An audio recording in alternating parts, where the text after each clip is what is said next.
Soğuk geceler, sıcak hayaller, kurduğumuz değer yıkılmaz asla. Bir lokma için çok çalıştık ama başımız hep dimdik kaldı.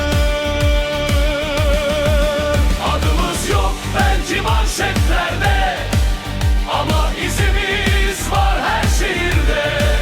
Bir gün herkes duyacak sesi, işçinin kalbi asla susmaz. Ellerimizle yazdık kaderi, her damla ter bir güneş olur.